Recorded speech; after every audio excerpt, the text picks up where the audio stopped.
और पीटीआई सिंध के सदर अली जैदी ने नवाज शरीफ और आसिफ जरदारी को फितना करार दे दिया। प्रेस कॉन्फ्रेंस में कहना था कि इस मुल्क में वो सोच फितना है जो ये समझते हैं कि चंद लोग ही बालादस्त हैं, जो चोर दरवाजे से आते हैं। तुमने सिंध में सहाफ़ी मरवाए, तुम तो मुल्क से बाहर सहाफ़ी मरवा देते हो। अरशद शरीफ की बहादुर माँ से ज़्यादा बहादुर माँ मैंने नहीं देखी है।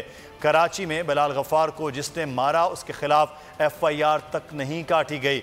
उन्होंने ऐलान किया कि पीर को बड़ा काफिला लेकर लॉन्ग मार्च के लिए रवाना हो रहे हैं।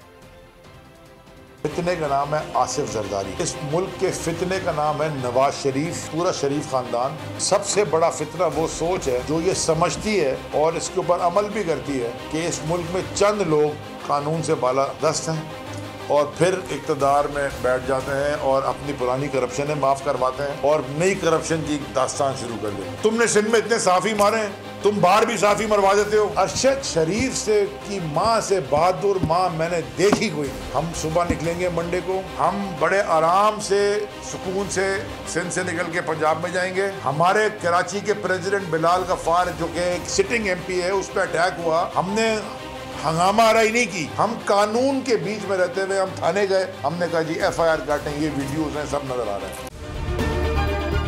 अगर ये वीडियो आपको पसंद आई है तो हमारे चैनल को सब्सक्राइब कीजिए और बेल आइकॉन को क्लिक कीजिए।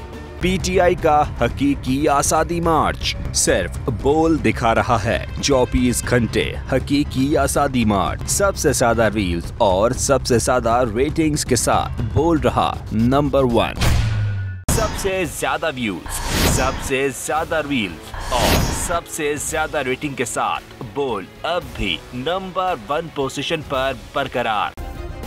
सब्सक्राइब करें और बेल दबाएं ताकि कोई खबर रह न जाए।